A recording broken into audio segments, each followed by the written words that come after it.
Welcome, ladies and gentlemen, to a new episode of the X Button, Season 3, Episode 27. I'm one of your hosts, Alejandro. With me is the man that will conveniently decide the rules of the things that he wants to revisit and not. Paul, hey everybody, how's it going? Pepperidge Farm remembers, Paul. And you never forget, I tell you. Yeah, no, as soon as you said, because just for context, because something hilarious broke about Tesla and how they were investigating kind of like some misappropriation of funds, because they may have investigated that Elon Musk, our Lord and Savior who bought Twitter and has made it a hellscape, may have built, no joke, a glass house. What is Knives Out 2 about? A glass house. So and Ryan Johnson was just like cackling, and I was cackling, and I posted that in our chat, and then I was like, man, if you remember Knives Out 2, it's like you'd be cackling, and you're like, you haven't watched it yet. And then I was like, nope. Why not? You should watch it. And then you're like, I want my wife to see the first game. And I was like, oh, now you care. Now you care. After like 2 years ago, I was like blasting you for like her being the X Factor, not showing her the beginning of the story. I don't care if you don't want to play Uncharted 1. Like, I don't care, like, because you played it before. Obviously, you don't like it. But it was not for you. It was like for her. So I found that hilarious that you wanted to you conveniently try to sacrifices as much as I can, but sometimes I'll sit through like a 2-hour movie easily, but to replay like a 8 to 9 hour game, I'm like, that's still like a full day, and I only get one opportunity to play a game for a few hours, so I need to pick that choice very specifically, which will lead me to not go back to some games that I don't feel like held up, or try out a new game that, even though it's like, oh, this is the new big thing, it's like, rather go play my other stuff. No, it makes sense. Like, for you, it makes sense. If to me, I always like giving you crap because of the X factor that is your wife. Very much so like it's giving me crap. I'll tell you. It's specifically that. But yeah, I just found that really funny today. It was like, man. It's funny. The second I sent it, I was like, I'm gonna make a comment about the fact that like this is different from the Uncharted situation. And I was like, I'm just gonna let that lie. And I immediately, sure enough, you messaged and you were like, oh, so now you care. It's like, I knew you would bring the Uncharted crap up. Yeah, remember, it's like Pepperidge.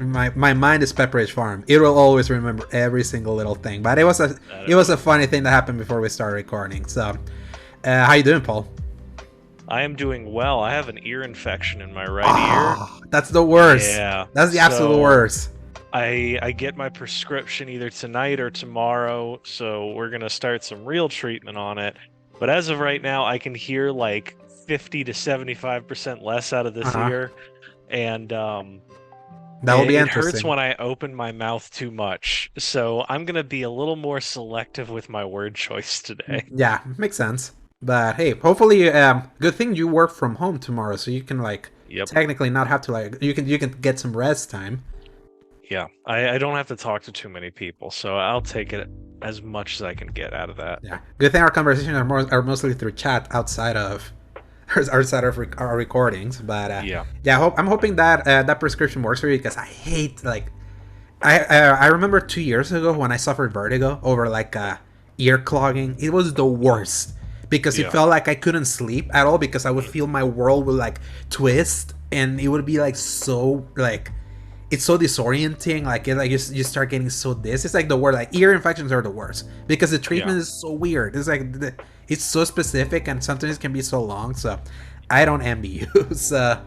But hopefully you can escape a little bit. You get some catharsis out of the way here, even though, it's an interesting week we got ahead of, especially after just last week. Just for housekeeping, we posted our Final Fantasy XVI spoiler cast as episode 26/109.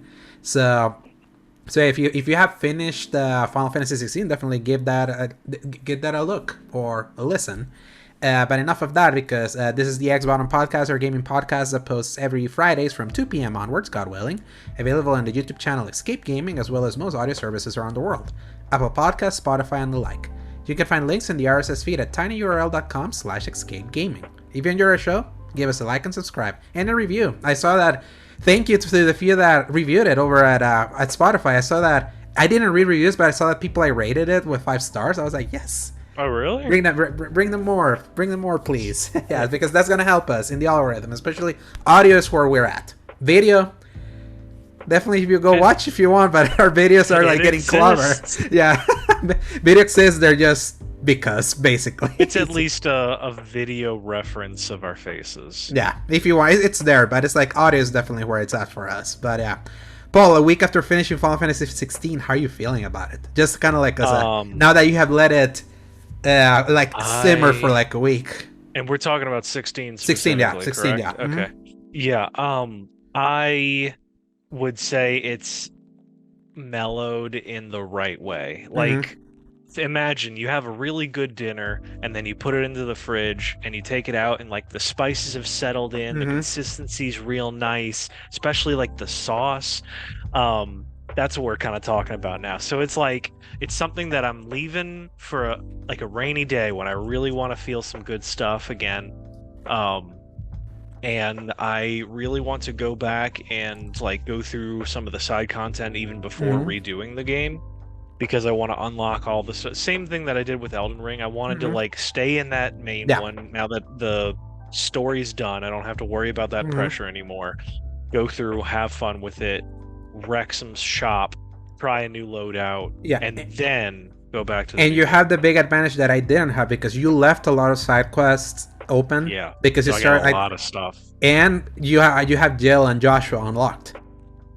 You get to see like those side quests now as them like permanent members of your party, and you get to see things that technically I didn't see because I did all side quests before doing the ones that they unlock, and then I had only the end. The best way there is. Yeah.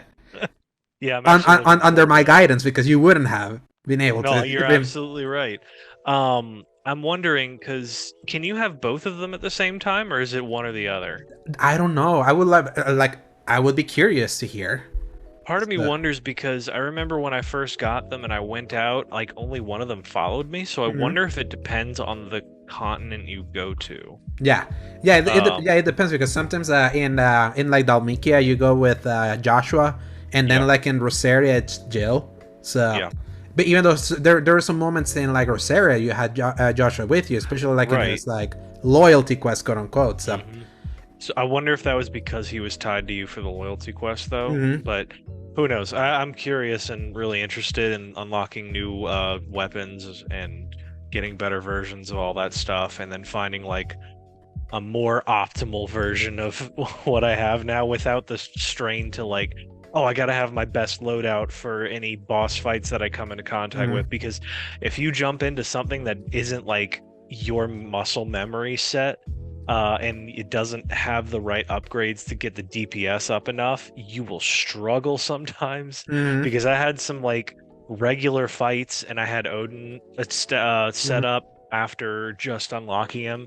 And I was like, I don't have the right spec for this to survive this kind of high level fight right now. Yeah. So yeah, I'm just looking forward to going back. How about you though? Yeah, I started the New Game Plus and did up until like the first forest section that you're with Sid, and you beat like the first monster. Did you skip the prologue? It skips you immediately. Oh, okay, I thought it said it was an option, but yeah, New Game Plus immediately like puts you in after the big icon battle that ends the demo. So basically, New Game Plus starts you like how it started for us following our save from the demo. That's kind of where it picks up, which is like in the middle of the big Dalmikian war between the Titan and Shiva. So it puts you there. It's interesting getting all your powers from like moment one and being able to do Odin stuff like from start, and the enemies that it throws at you like early on, like the big Minotaurs with like big health, or the enemies that like healing others. So it's like it immediately puts you more on your toes from the start. And I don't know what level you were, because I was level 49 when I finished my save. Starting the New Game Plus, I was getting level 43 to 45 enemies. So I was like using... it was taking a little bit more health. I was using more potions than I remember using back then, but I still haven't found it like super hard. And I know I have heard that after Garuda, it actually like bumps up in difficulty. But I kind of stopped playing because I realized that I was still emotionally wounded by its ending. And so it's like in a good way. It's like just the emotion, like how it left me that game. I was like, I think I need a little bit more distance so that I can experience this without crying or like wanting to cry, just like just thinking about that ending. So we ended up doing what I kind of like threw out there, like when we recorded in the spoiler cast, and we did our split, and we actually bought the pixel remasters for Final Fantasy, so 1 through 6. So I paid a little bit more, you paid a little bit less for that one, and I actually went and played the original Final Fantasy and beat it in like 2 days. And obviously I cheated a little bit because the game allows you to cheat. The game allows you to like boost up XP gains. It lets you it helps you boost up gil, like obviously the currency that's in almost every Final Fantasy. So that helps speed up the process, because that game is technically not very long, but obviously why a lot of people spend so much time in that is because of the stonewalling that could happen with grinding. For like you finding a boss that could like completely kick your ass, and you just spend most of your time leveling up enough so that you can completely clean up the end. Like, I was sending you some videos that I leveled up so significantly that on the first turn I deleted some bosses, and that felt and that felt really good. And also the auto battle, even though it's turn-based thing, you can like pick some specific attacks like in your menu, and then you just press square. We bought it on PlayStation. You press square and they keep those same commands throughout, and then it just plays the things for you. And it just speeds things up to the point that I was having a lot of fun. Like I didn't have to like be okay, because you have your party of 4, so you have to like pick every individual attack and pick who they're gonna be attacking. And there's also no rhyme or reason in at least that first game of who goes first. Sometimes like my character 1 would attack first, then my character number 4. In the later ones, they changed it so that whoever you put in the front, you can like switch in the front and back. That's how you decide who attacks first and who attacks later.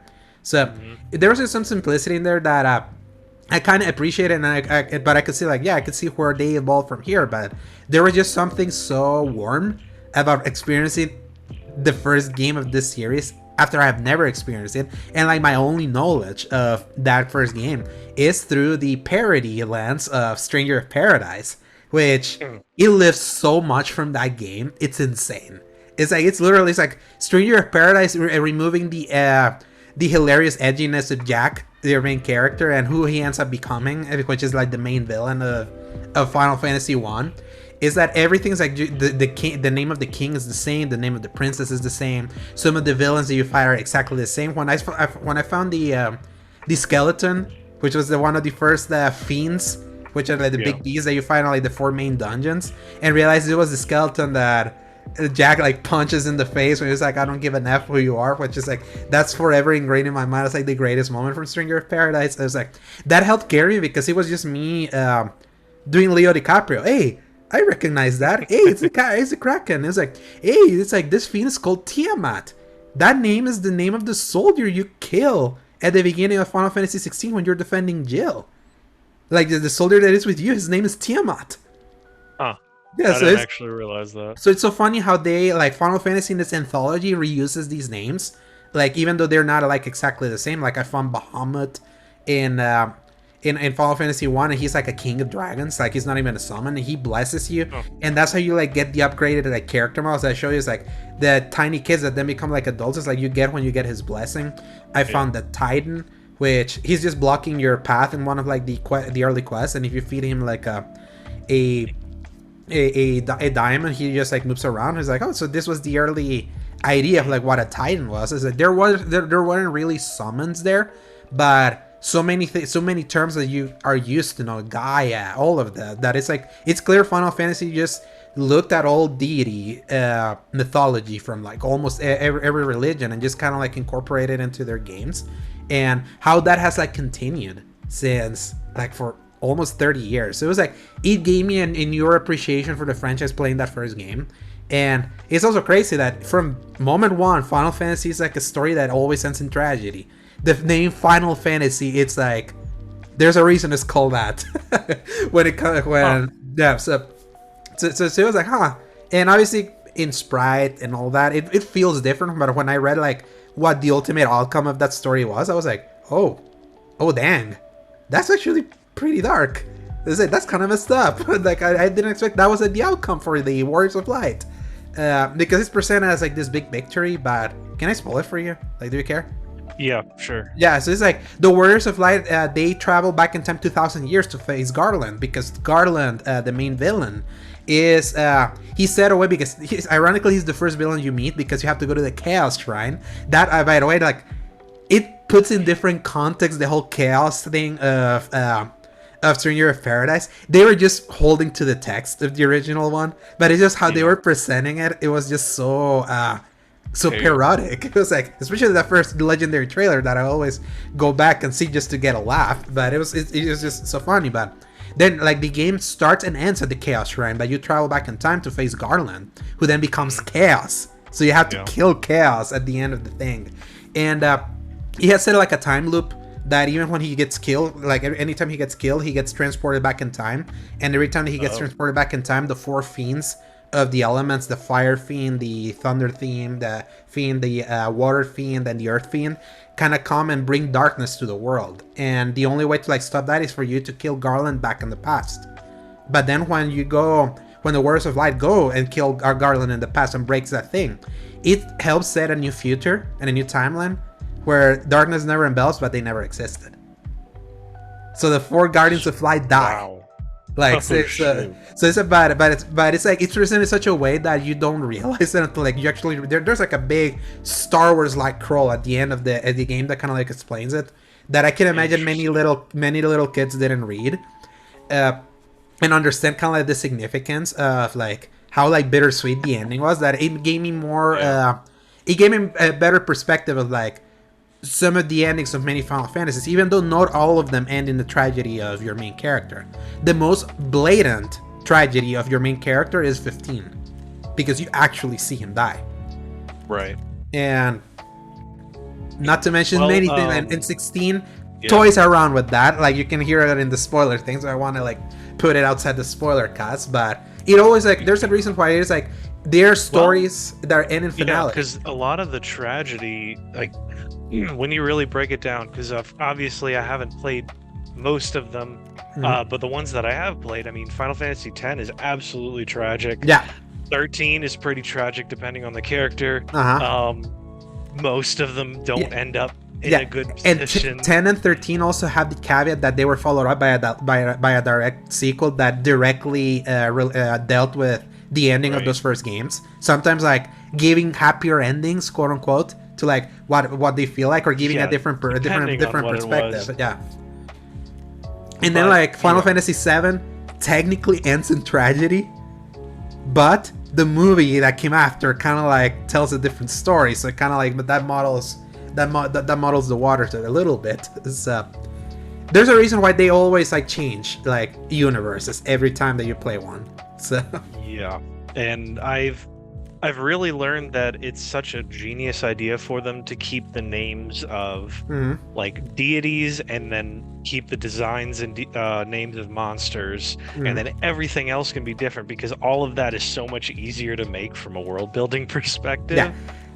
Yes and no, because imagine having to world build a completely new world every entry, and especially as fleshed out as they do it. It's like, that's for people like us, that's the fun part. That's like, oh, that's gonna be so exciting. But for a lot of people, like the monsters and stuff, like sometimes it's really great because if that's your thing, but for a lot of people it's like you want a few placeholders, especially like mythologies and stuff. I suck at stuff like that. So the fact that they're just like, hey, it's gonna reuse these legendary monsters or names for some kind of god, because I guess jumping from the first one to the one that I played, I jumped ahead a little bit because I played Final Fantasy IV on the PSP back forever ago when they kind of remastered that. Yeah, but still in the art style, right? It's still in like more spritey, but not quite sprite. It's like cleaner. It wasn't PSP. It's pretty much exactly the same. Yeah. It's just not as clean as the Pixel remaster, you know. Because that was when they were trying to bump up and make more accessible all of their games. Because I don't know if you remember, for the DS they made like the first few 3 or 4 in like a chibi style art style, right? Yeah. And then PSP was like the next step of that. and I don't even remember if they actually remade the first ones or if it was just the first few are on DS. The next few, from what I understand, from what I PSP. understand, the first one obviously like came out on NES, so it had a 8-bit art style. So obviously, the version that I played was 16-bit, so it had more art than it originally was. And I even went to look at videos of the original playthrough of the original file. I was like, man, I don't think I could have been able to do this one in NES. I'm glad that I did it in the more Link to the Past style art style that I got from the Pixel Remaster. But the story has remained basically the same. It was interesting finding a guide from 2007 that I used to just try to blast through. Because Final Fantasy games apparently, especially because you mentioned this also happens in 7, they handhold you up until a certain point, and then they just release you into the world. Mm-hmm. So it was like, obviously, I found my way through a lot of conversations with different NPCs and all that, and that they will point you, but at a certain point, then it can become a little too much of like exploring so much that you just kind of want to get through. So that's why I was like, I may want to play through all of these Final Fantasies to make to get back my value out of like getting all of these, and that's why I used the guide. But because you jumped to 4, I also jumped to 4 because I kind of wanted to see like what you were seeing. And probably the most striking thing about 4 early on was how dark it is. Like, you start off as Anakin Skywalker, just murdering dudes left and right. To acquire Crystal, and I was like, I had heard in one of the podcasts that I listened to that when you look at Final Fantasy 16, there's more analogs to 4 than many people gave it credit for, because a lot of the conversation was like, oh, this is dark. They're taking Game of Thrones inspirations, and obviously there are things that they lifted from Game of Thrones, but it's like it's not just entirely from that. I see just from early in the in the things that I played from 4 that there was that undercurrent of like more serious darkness in like earlier entries. It's just because it was in a different art style. You didn't see as much blood and all that. That didn't, it was like, it may have not registered, it registers more now, like, especially like going back to that, I was like, interesting that they did that. And like your brain kind of fills in the gaps now, and the fact that it continues through that, like you said you were still on the Mist Dragon, weren't you? You haven't killed it yet? He killed me, so I needed to grind. Oh, so I'll just tell you, like, the next immediate thing that comes out of that is that turns out that was a summon, and the person that is tied to that summon, when you kill a summon, they die. So you find your way to the village that you're sent to go to, and there's this little girl holding her mom's dead body, and she was like, oh yeah, she was the summoner of this place, like the dragon must have died or something, and you like you can make the connection that oh, that was me. Yeah, I killed this dragon. And then the ring that you're given by that boss dude, it's funny enough named a bomb ring. When you get there, it creates a whole bunch of the red flaming bomb things, and they just destroy the city around you. Yeah. And everybody's dead. And you're just like, what have I done? Yeah. So the fact that that continues, and that's just like the next beat before the actual game continues, is crazy. The characters that you get in your party, I think one of them dies already. Like, it is just like a revolving door of different characters. Like, all right, we're gonna go off and do this other thing. You're on your own again. All right, there's a new like mage twin set right next to you. All right, there's this old man, he's now in the year. Here's a monk, and they just keep like switching dudes out left and right. And then you also face off against your buddy. I don't even remember his name, but the one that Dragoon guy. Yeah, the Dragoon guy that is like your first companion, like early on. Yep. So he shows back up. He's on the other side. You've decided to try changing your ways. You get to fight him. You have to fight yourself because you're giving up your ways of being a sounds familiar. Very yeah, very truly like wears its inspiration on its Final Fantasy 16 rather wears its inspiration on its sleeve. Yeah, and it makes me appreciate it even more, because it's like Final Fantasy 16 at the end of the day is a very Final Fantasy game. There's so much about like the thematics of 16 are like still so true to the franchise that obviously they used an aesthetic that they lifted from from a very popular and also resurgent in popularity franchise like Game of Thrones with recent House of the Dragon. But it was like, it still was like, they didn't just full sail made a game about that. They still kept true to the themes of the franchise that have gone all the way to the 1990s. That's when Final Fantasy IV came out, and it's interesting to think that if you were in America, Final Fantasy IV was your Final Fantasy II. In fact, it was called Final Fantasy II. Because in America, which is so funny because I forgot that happened where they just skipped half of the series and only ported over some of it to people. Yeah, so the only ones that America got from the start were 1, 4, and 6. That's why 4 and 6 are usually known as Final Fantasy 2 and 3. Though Japan... It makes a lot of sense that you don't hear people go like, man, Final Fantasy 3 is awesome or Final Fantasy 5 is awesome, because we never played that growing up. And 5 never was like, it was so unavailable for many. 2 and 3 eventually made it through like ports outside, like maybe GBA ports or something like that. So, but much later, they actually came after 6 was released here. And then like when Final Fantasy 7 was gonna happen, because I want to read in Wikipedia, they rebranded, because I think they re-released Final Fantasy 6 on PS1, if I'm not mistaken, because it was an SNES game. And in SNES, it was Final Fantasy 3, but when it came in the PS1 version, they finally called it 6, because they were gonna release 7, because it was gonna release a more like, it was gonna be more widely available. So they wanted to like fix the numbering, but that's where it got a little confusing, because it was like some people play Final Fantasy 3 and then they got a PS1 and they bought, hey, what's this Final Fantasy 6? Wait, it's the same game. So it's weird how that happened, and I'm glad that the Pixel Remaster has them all clear labeled up. And obviously the two best ones everyone says are the best ones are 4 and 6. So those are the ones that people call the peak of Final Fantasy next to 7. Those are like the trifecta when you look at most like best of Final Fantasy mainline lists. Those are usually pretty high. And then there's people that insert 10, there's some people that insert 12.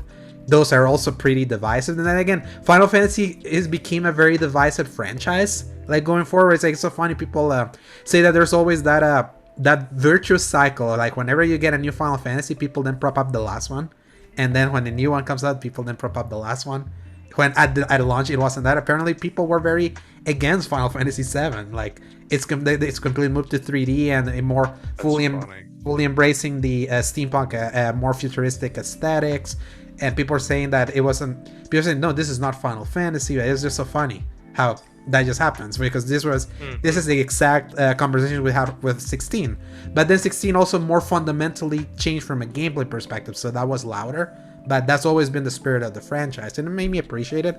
And it made me appreciate so many of those, like some kind of like design tenets that I was like, oh yeah, Kingdom Hearts, like really, it was like very perfectly like implanted a lot of Final Fantasy DNA to it in a way that, even though, because I've experienced the Kingdom Hearts games first more than this Final Fantasy games, I played a few of them, but it was like it became more like ingrained. I was like, man, it's like the whole high potion tents potions thing, like the gil, which in Kingdom Hearts is money with MUNNY or monies, but all of that, like the summons thing, I was like, yeah, all of this I just took it for granted. And as I had finished 1 and then I started 4, did the thing, and I was gonna start doing my grinding to become strong enough to just like clean up the Mist Dragon.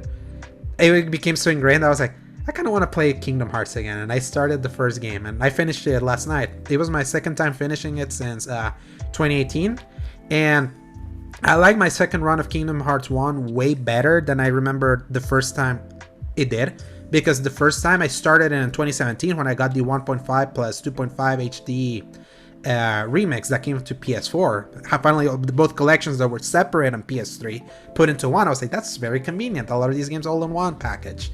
And I remember playing it, and still like the level design of that first game nowadays is horrible. Like the sense of direction for that game is like you're gonna be running in circles over and over and over again in many of those levels, especially the Tarzan level. Because like the game rarely funnels you into the right place. It feels like you're gonna find your way just by lucky happenstance, and my tolerance for that was way lower back then, especially as my first experience. That to me, like the worst level possible is the Tarzan level. That's like the one that I actually got lost the most.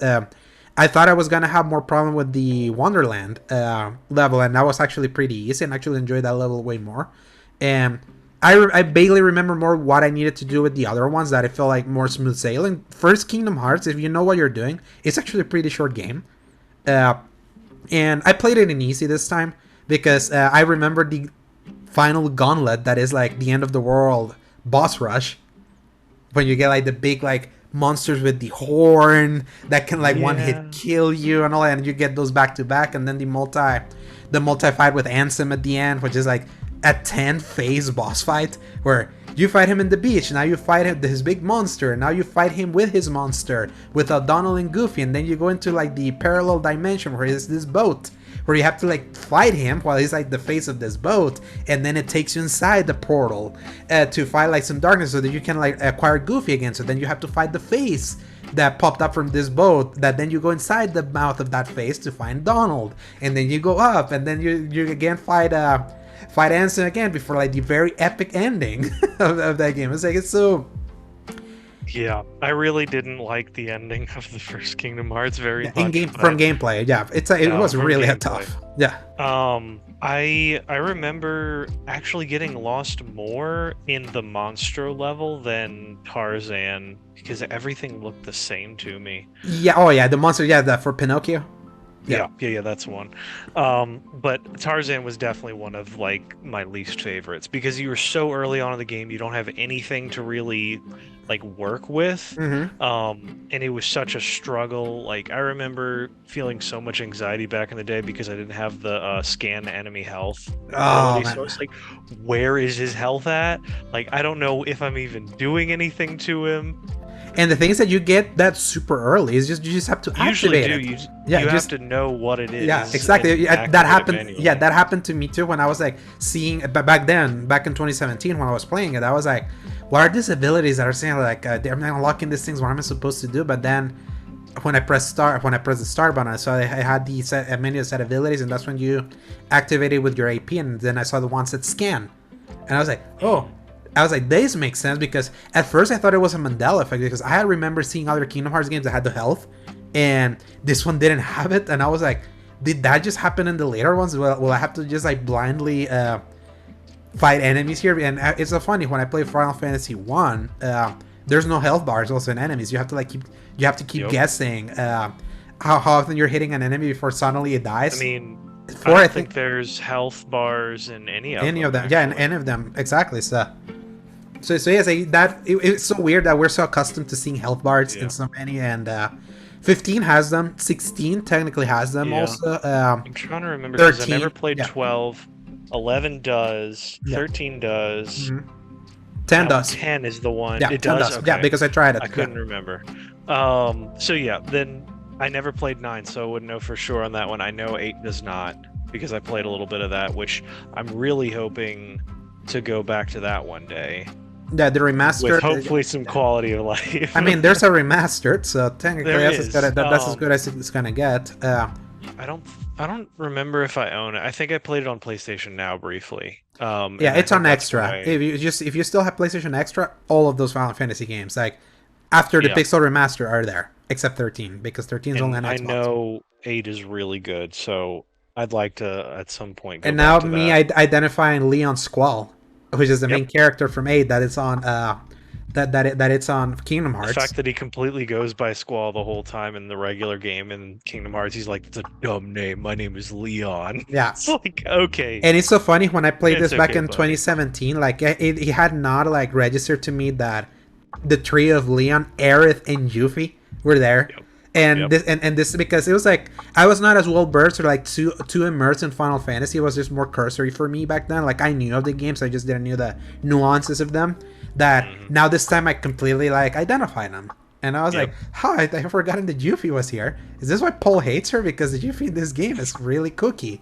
I think that's exactly why, actually, because she was so annoying the whole time I had to talk to her. Yeah, and she just always berate Sora. Yeah, she doesn't really berate you. She's just annoying. Like you know, like the one that berates you is Leon, like for a while, That's the opposite. So, maybe not the right choice of words, but she was just like, goofball, yeah, idiot kid, whatever. yeah. And The I was one where like, she's annoying, where she does berate using Crisis Core in the side oh, that quest, one she and definitely she does. always running It's as she's. funny that those were like my main experiences of that character are like Yeah. the two most frustrating examples of her. Mhm. So I think it's just colored my Yeah. whole experience of her. Because from my understanding, And she's not that. Like, at least not in general. She is, because she's extremely difficult to get in the main Final Fantasy VII. Mm. Because she shows up, she's a random encounter out on the overworld. Yeah, she and Vincent Valentine are the two ones that you could completely miss out, right? Vince, you can get a lot easier because you just have to know where he is. But Yuffie's literally random chance for her to just show up in the middle of all the battles. You have to then beat her in a specific way while she tries to steal crap from you. And she talks to you. If you try to say yes to joining her, she steals your crap and then leaves. But you have to say no, and then she finds you again to get her as part of your party. Yeah. So that process, I think, just solidified my frustration for. Yeah. Whenever I fully played the original Final Fantasy VII, like from start to finish, I have installed. In fact, I installed literally all of them. I have 1, 2, 3, 4, 5, 6, 7, 8, 9, 10, 12, 14, and 15 also like installed. I did create a character for 14. Try 14. Yeah. What class did you pick? Archer, because why not? You did. Sure. Yeah. So I just briefly like got into like the main base. Like, there's like this long cutscene. Obviously, like the game definitely coming from 16 to that one, like visually definitely you can feel the step down. But I'm playing the PS5 version. It's also pretty relatively sharp. It runs well and all that. And I was like, do I want to like invest time now with this one? But that was when I texted you about the Pixel remaster. So I was like, I'm gonna go way back. I rather do because I have this thing that if I want to experience the theory, I'd rather go from back to forward instead from front to back, because it's just because of just quality of life. That's kind of like what froze me with Final Fantasy IV, because I try to like justify jumping to 4, be like, well, technically I'm gonna do it the North American way. Final Fantasy IV is Final Fantasy II, and but then I was like, I still had 2 and 3 installed, so I started 2. The combat system is pretty similar to the first game, but now in the first game you can name your character, so they're very nondescript. So it's like, and in the official Final Fantasy II, now the characters now have actual names. They actually have characteristic and all that. But I played it briefly, and then that's when I had my Spider-Man moment of like, should I play Kingdom Hearts? And that's when it's so funny. Every time that I post that meme now of the pensive Spider-Man, you know what's happening. Yep, it is immediate. Like, he's questioning it. He's wanting to jump ship and go play something else. I was like, you son of a gun. Yeah. So yeah, now that I finished Kingdom Hearts, and I started Chain of Memories, because here's what I did. Like last time, I only read about Chain of Memories because I kind of wanted to jump straight to 2 when I played it back in 2018, because I had heard Kingdom Hearts 2 was it. This was the one, but I really didn't want to jump straight into that one. That's why I did 1 first. So I read about it. I remember trying to watch like a walkthrough of like maybe all the cutscenes, like 3 hours, and I fell asleep one time. So I was like, you know what? I'm gonna YOLO it. I'm gonna just do 2. So I started playing Chains of Memory. I was actually playing before we started recording, and obviously it's a big oof going from 1 to Chain of Memories from a gameplay perspective because of the whole card system, and it's basically Kingdom Hearts with an ATV meter. That's kind of how I kind of like compartmentalize it in my mind, and I want to see how far I can push. Like I just fought the first boss fight, Axel, which is one of the first ones you get after Traverse Town. So my thing is that the worlds are the exact same copy of the first game, that I feel like I'm playing the first game again, just with a different combat system. That I want to see if I can push as hard. If out of completionist sake, I want to see if I can finish it. I heard it's not that long either, but I have reached already some point where I'm getting. There's this mechanic where in the cards that you pick for attacks, that if an enemy has the exact same number attack, it blocks you, and then something is like you get damn flowers that just keep blocking you over and over, and you have to like charge your crown thing, which is basically your ATV to reset your deck of cards. So I was like, okay, this is getting slightly annoying, so we'll see. Let's see if I can like really push through. But I'm kind of in again. Like when I finished it just last night, you saw my texts. I was like, yeah, I remember how I felt when I first finished Kingdom Hearts. The ending of that game is like, outside the grueling difficulty of its final boss, like the final moments of that game are pretty epic, are pretty hype. the appearance of Mickey, like how they say Mickey right for like the very end for that, and the simple and clean ending, like or like the more emotional side of the simple and clean ending and all that. Is like Kingdom Hearts is like the what anything Final Fantasy related, which Kingdom Hearts is also like side related to. It's like these series know how to tug at your heartstrings. That's why people like swear by them so much, because they envelop your heart, literally. They just envelop you, and it makes you forgive their idiosyncrasies. So let's see if I keep. I'm still debating. Maybe I'll keep going back to Final Fantasy IV. I'll see what I do, because I don't have nothing to play other than Exoprimal tomorrow, which I think I already have pre-installed. I'm gonna give that a try, but I doubt that's gonna be a thing. And before we move on from this, Paul, like you had interesting experience like in your Red Dead Redemption 2 revisit, right? I did in fact. Let's see if I can keep this as small short as possible.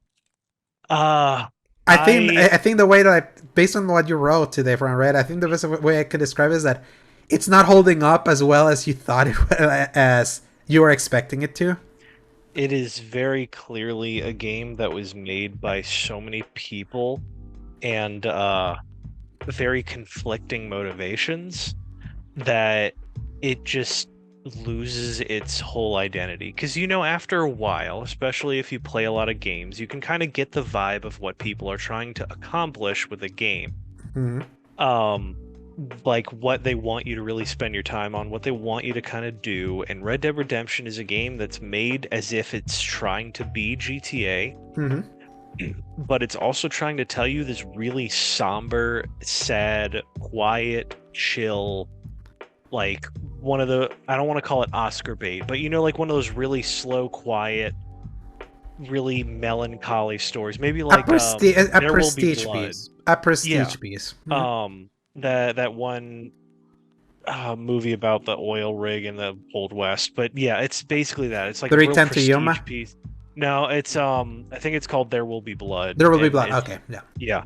So it's like that, where it's like, okay, you've got this period piece. It's really high drama, really high production value, but it's mostly just like solid acting, really like quiet moments.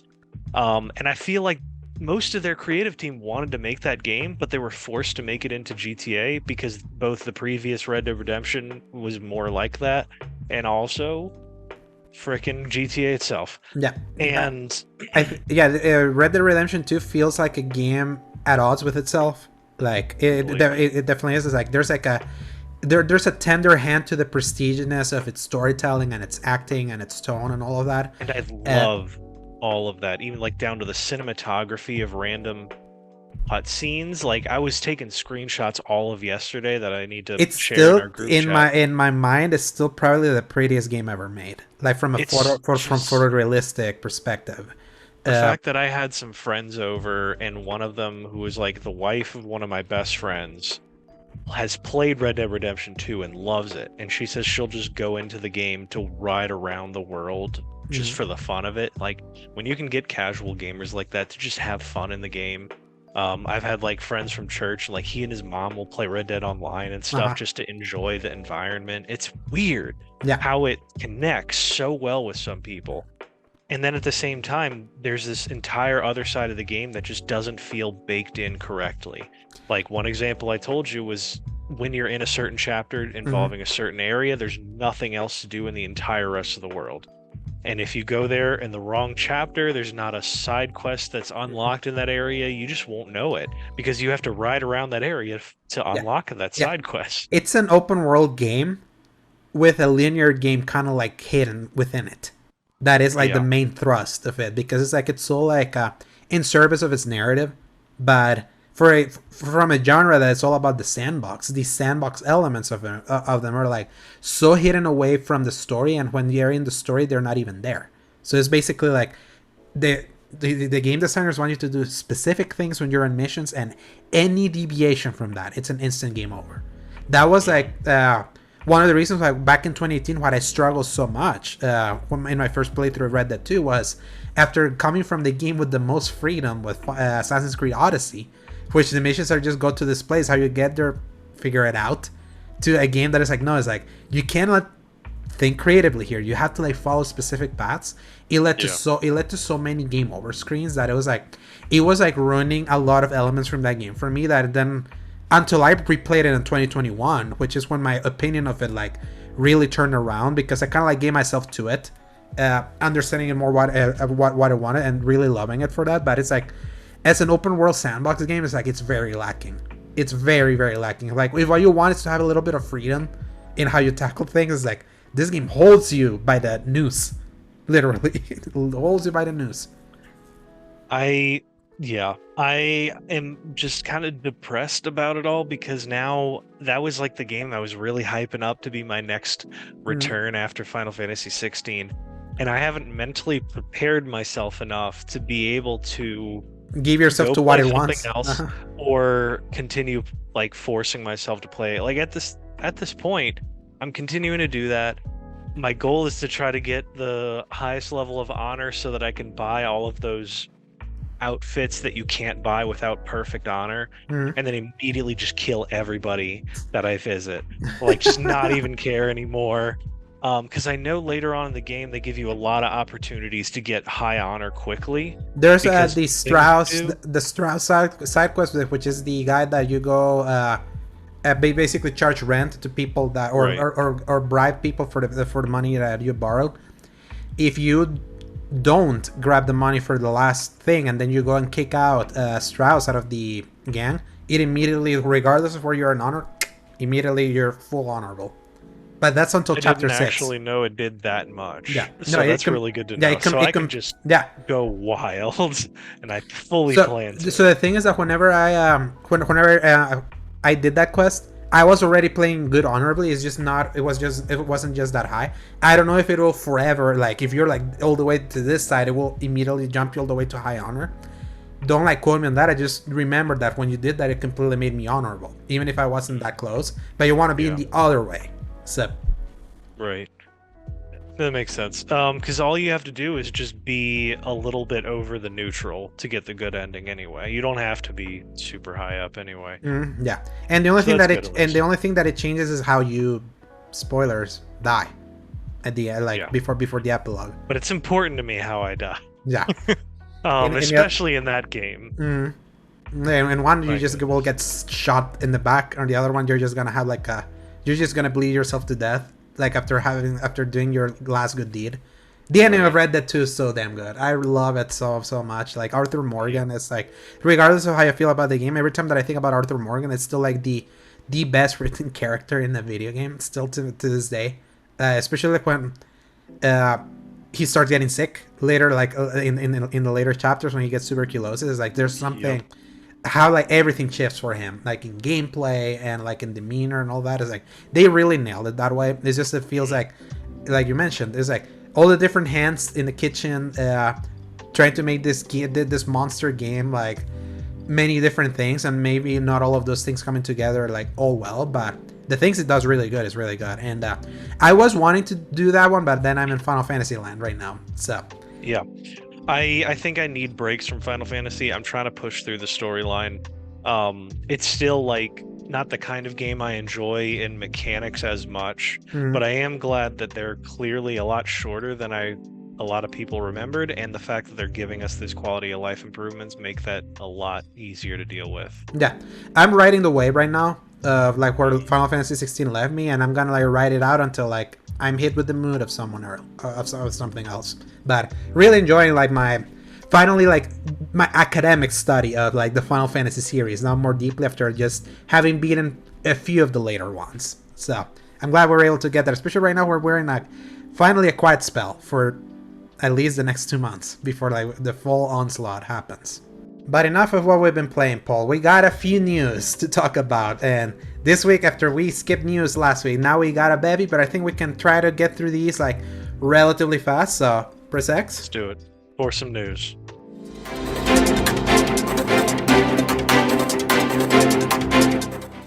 Alright, so story number 1 of great interest for us, by Tom Ivan at VGC. Final Fantasy XVI DLC options are being explored, says producer. That's according to producer Naoki Yoshida, who was asked if the company has plans for DLC during an interview with Gamer Braves. Yoshida said the development team's main goal was to provide an experience that could be enjoyed standalone without the need for DLC, but that having done so, he's aware of demand for additional content from fans. As you know, going into Final Fantasy XVI, the one thing we wanted was to create a full, complete story, something that you can enjoy beginning to end 100% without any DLC. And I think we were able to do that. Parenthesis, they absolutely did. But now, we understand we're getting feedback from players that have played the game, and a lot of players want to see more. And we know that and understand that. For us, we're taking that and then thinking about our options moving forward. So hopefully in the near future, we can have something that we can give you all.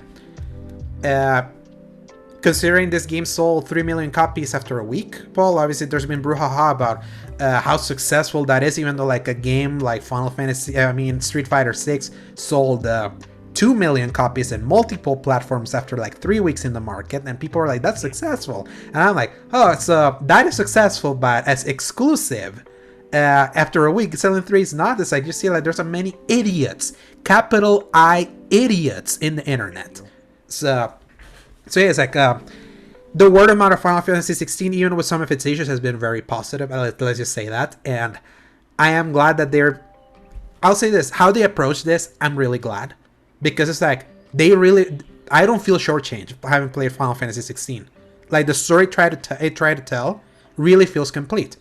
Obviously, there is a seemingly open-ended ending that if you follow the breadcrumbs of the side quests and some of the details, kind of like give you a little bit more solid, a solid form of what the ending actually meant. And obviously, if you didn't, you can like interpret it how many different ways. But I feel they let themselves the door open for DLC. I feel like there is a missing icon, I'm not going to say which one, that is referenced but not shown. You could kind of see maybe remnants of it like in the far end of one of the continents. And maybe they will try to make the ending more definitive and show kind of like the immediate aftermath of the ending, because obviously like the end is a tiny bit of spoilers. In the post-credit scene, you see things way ahead in time. So you can infer many things.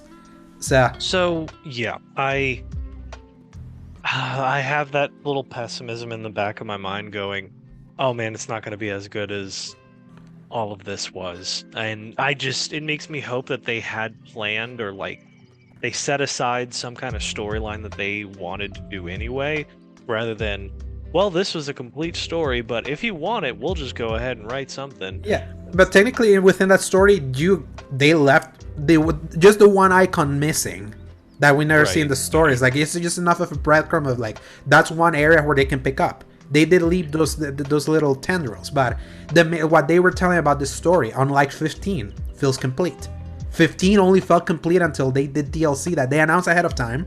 So it felt like they were piecing everything together. So I think that's why like Naoki Yoshida said that he saw what happened with 15, and so he was like, if I'm being tapped to do 16, because he was the one still working on 14, which every expansion they've done is like praise to high heaven, by the way. So this is the guy in charge of that. Just FYI. If he stays in charge of it, I will not complain. Yeah. I will be ready for whatever he has, because apparently the story of 14 has been amazing and nuts, and it makes me wish that I had more of a stomach for a game like that. Yeah, it's because it's an MMO.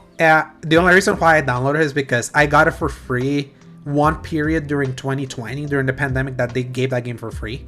And they have made a Realm Reborn and Heavensward, the first expansion, all free. Like, completely free.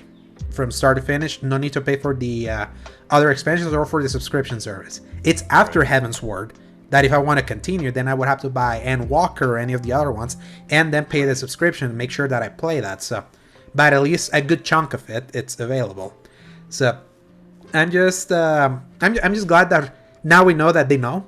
That, and obviously they had already said that what they were waiting is for the reception, and deservedly so, because they doubled down on 15, and only for them to then realize that it wasn't resonating as much with many people.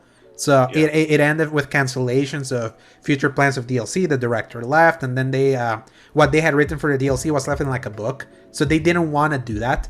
Like, I'm glad that 16 didn't need a Kingslave movie, an animated film that's on YouTube, and a couple DLCs for the story to feel like fully formed like the last time. So that was in clear relation to that, and that's why it was 16 stories so strong, even with some pacing problems. So yeah, it's like now we know, and I'm glad that they finally, at least we heard it from the big mouth himself. Can't wait for more from 16. Such a phenomenal game. My favorite game of this year still. So story number 2, Paul. So this is kind of like I'm tackling this story from its latest development, but big things happened since last week and a few weeks ago when we started hearing the beginnings of like the trial for the preliminary injunction. Yeah, let's go ahead and do this. Get this over with. Yes. Oh yes. Yes, I feel you. Story number 2 by Andy Robinson from BGC. Microsoft quote disappointed as FTC officially files appeal on Activision Blizzard ruling. On Tuesday, Judge Jacqueline Scott Corley of the United States District Court of the Northern District of California denied the FTC's motion for a preliminary injunction. Basically, after the 5 days where they were like arguing the FTC versus Microsoft in front of the judge ruled in favor of Microsoft. So had it been granted, the injunction would have blocked the $69 billion deal from being completed until the U.S. regulators' in-house court had a chance to rule on whether the merger hurt competition in the games industry.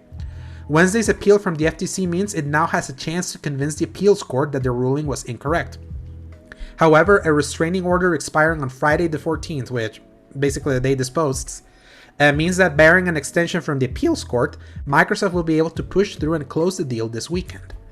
The district court's ruling makes crystal clear that this acquisition is good for both competition and consumers, said Brad Smith, Microsoft president, to The Verge.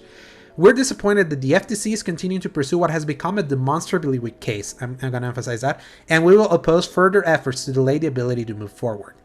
Pending the outcome of the FTC's appeal, the ruling removes one of the last major obstacles preventing the deal from being completed. The European Commission approved Microsoft's acquisition of Activision Blizzard in May. Earlier this week, the UK's Competition and Markets Authority paused legal proceedings with Microsoft and Activision Blizzard with a view to reaching an agreement over the game company's proposed merger, after the deal was clear in the US.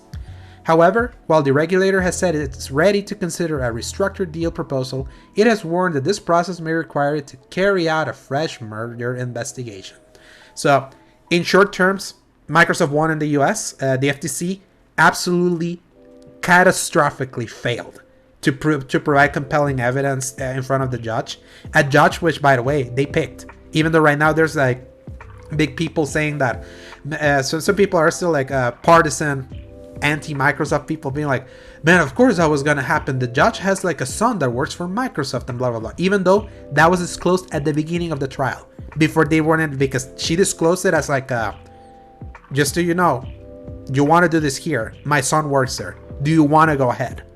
That were in the point, and at the moment where they could like recuse her and get her another judge, the FTC picked her, and they picked the wrong lanes and the worst arguments possible to try to paint Microsoft as the monopoly that's gonna like kill competition and blah blah blah. So it was like they could, if they had focused on cloud and maybe it's game subscriptions, they would have won.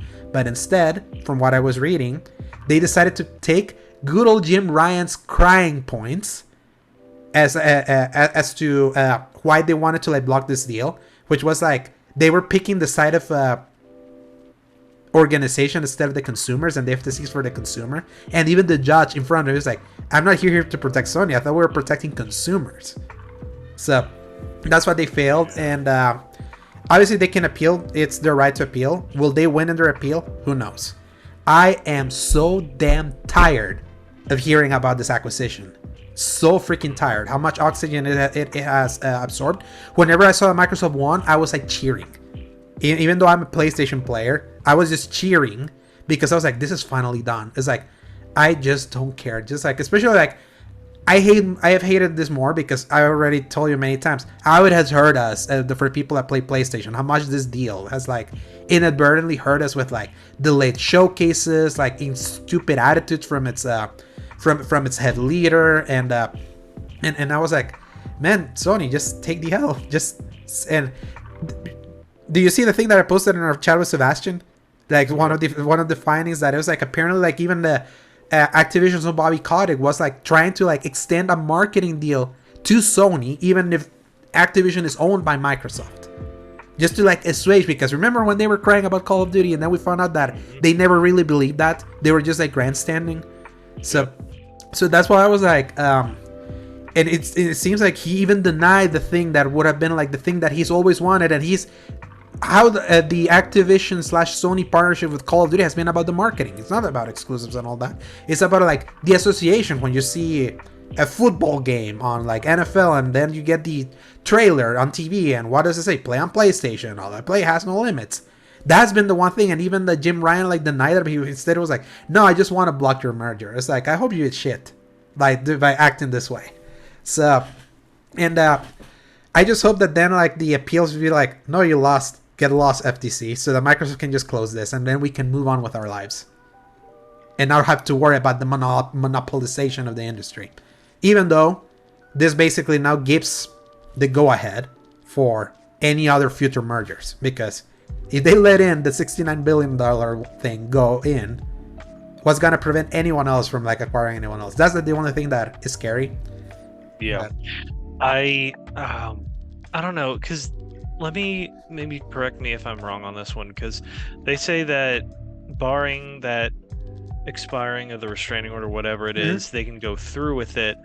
Does the appeal actually stop the process at all, or can they just go through? Yeah, they would. Okay. It would stop them, because then this appeal would then, because if you remember, they sued the FTC sued Microsoft back in. They filed a lawsuit to stop this deal back in December.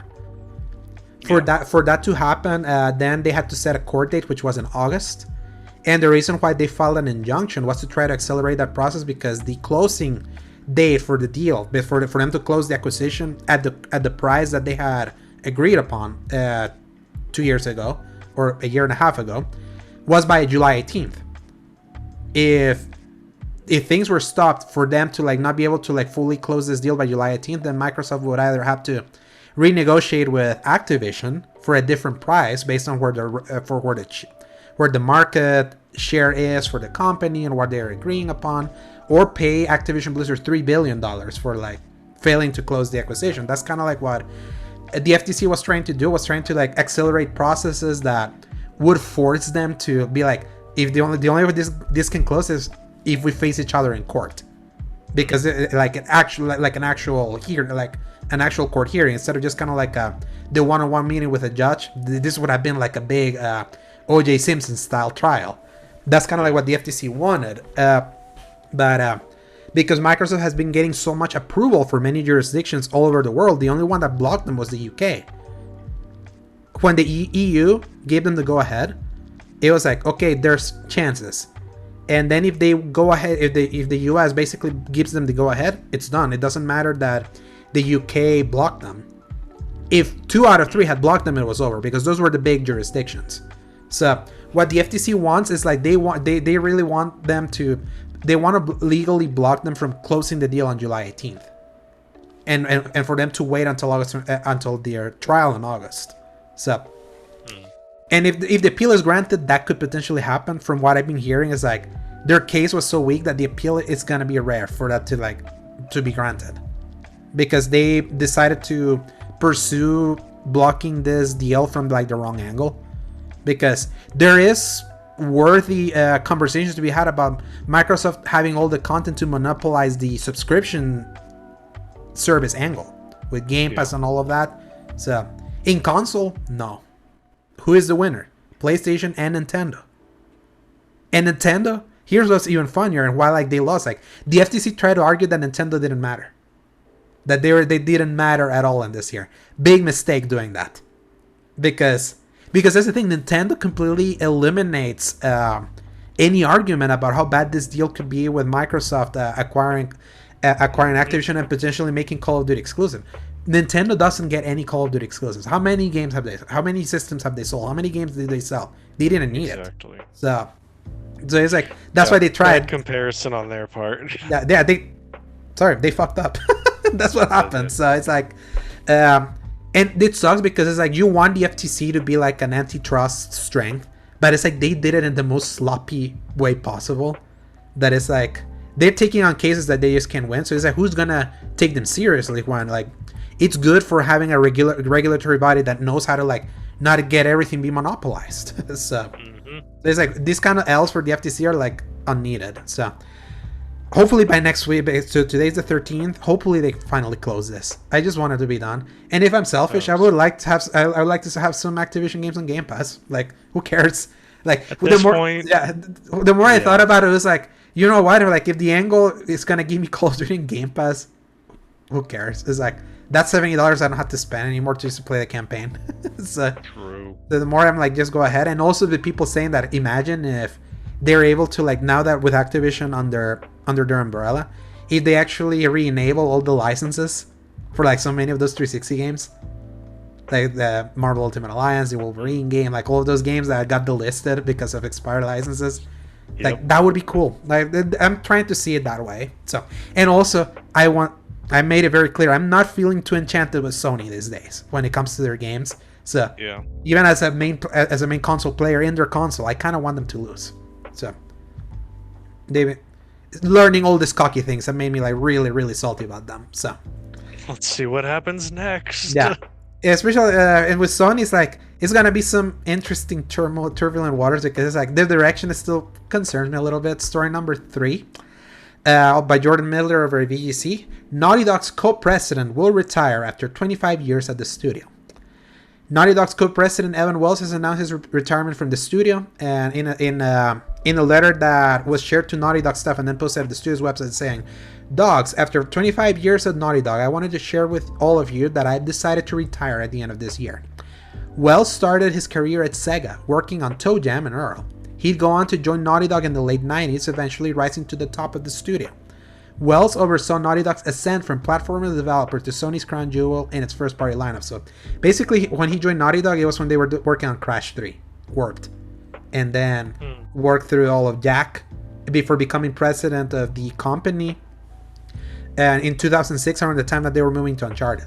So I couldn't be more confident in Neil's ability to carry on running the studio, his message continues. It's the right time for me to provide the opportunity for him and the others on the studio leadership team to steer the studio into a successful future.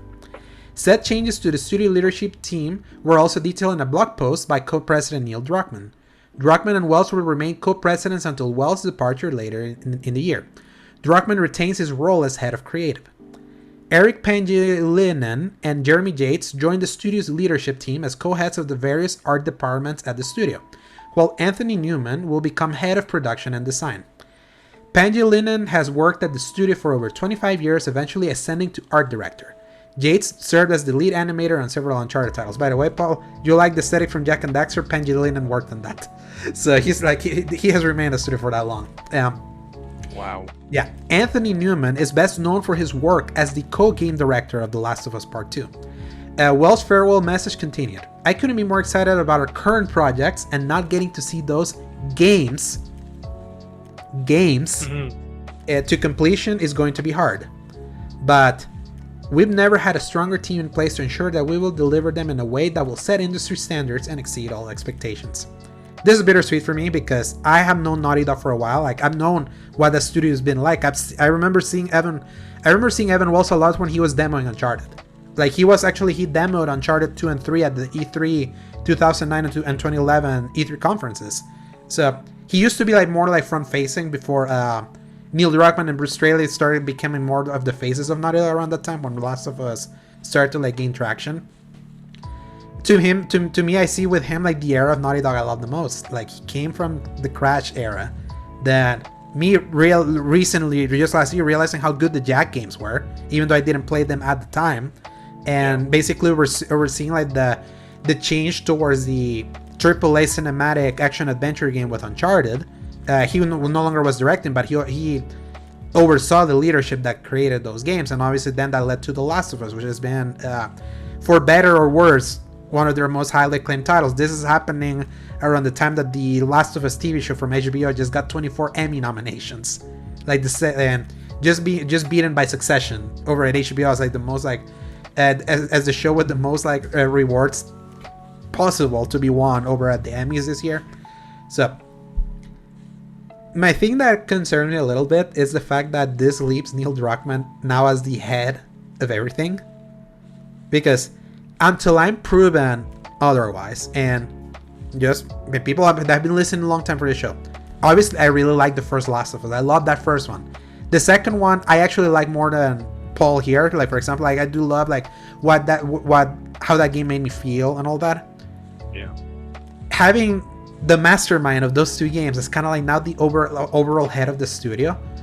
What it makes me fear is that now I feel Naughty Dog just like embracing the tone of The Last of Us is like their entire identity.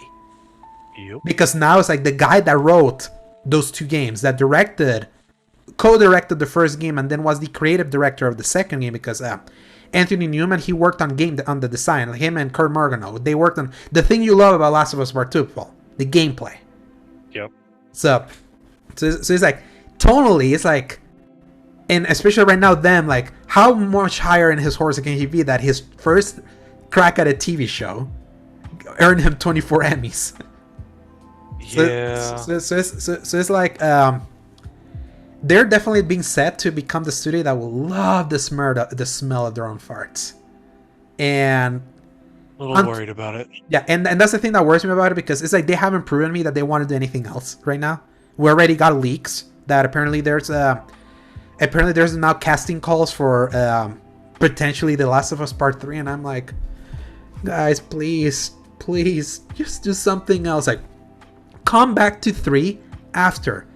Just prove to the world that it's like you're not just like, you're embodying right now the thing that worries me about the future of PlayStation, which is like, you found success from a franchise from just from 10 years ago, and you're still working on that thing. What was the thing that I loved the most about Naughty Dog was their willingness to walk away from a project and start something new. Crash to Jak to Uncharted to Last of Us. We've been stuck with the last two for a while. And then the Uncharted one, I gave them a pass because they wanted the franchise to have like a better ending than 3. That was like the only reason. And I feel them now that we know that Uncharted is coming back, but not by Naughty Dog. I feel like, okay, if a franchise like that can continue, I like the idea that it moves to another studio, so that for people that still want them, they can still get them. And maybe the people that worked at Naughty Dog on those games that want to work on them, then they can go join those other studios and keep working on that if they want, because obviously it's a business, and if a game is still selling a lot, you want to keep basically you want to keep working on that because it still prints money until it doesn't. Like, I get that, but if it's still like in the main team working on these things, like the fact that The Last of Us remake was actually worked at Naughty Dog, even though it turned out pretty well last year. Like, I actually did enjoy how that remake turned out. Like, gameplay felt better, it looked great, all of that. It's like it didn't feel half-assed. I thought it was going to be half-assed, but of course they never do anything half-assed. I want that energy on something new. I think it's time. And if there's still, and obviously right now Last of Us got a little bit of a resurgence because the TV show was actually well received. Like, yeah. Its lasting impact was not the divisiveness of the second game. So we'll see if that divisiveness comes back whenever they do season 2 of the show. But if Naughty Dog wants to, like, to me, if they want to remain the crown jewel of Sony's first party, they gotta do a new IP. Like, get that new one in, then do Last of Us Part 3 and end it there. Obviously, right now, the stupid multiplayer game, right now, it's in limbo because Bungie said that it had no long tail. So, it's like... certainly have the perfect opportunity to do the best thing ever and just completely remake or reboot the Jak series. Yeah. Yeah, that's the thing. I don't know if the people... Technically, this was funny. People that worked on the Jak games are still there. That's what's so funny. The thing is that what people think of Naughty Dog has changed. So, now they believe their own hype. That they're above that. Why I respect Insomniac so much, they're not above Ratchet and Clank. The franchise that made them. Yeah. They still did something new. Obviously, right now, with Insomniac, I'm like... Right now that I'm so burnt out on Marvel, we're going to talk about a Marvel game later. It's like, right now that I'm so burnt out on just the Marvel property in general, it's like... Even though what the games that they're doing are really good, I'm glad that Ratchet still found a way to be done within them. And I would still prefer a million times if they did something new. I'd rather do that, and instead of just the things that are safe and are gonna make so much money. It's like something has shifted in my mind where just a year or two ago I would be like, give me more Marvel games, give me more of that stuff. It's like, I've been waiting on this, and now I'm like, you know what? It's like that's kind of creatively bankrupt for me.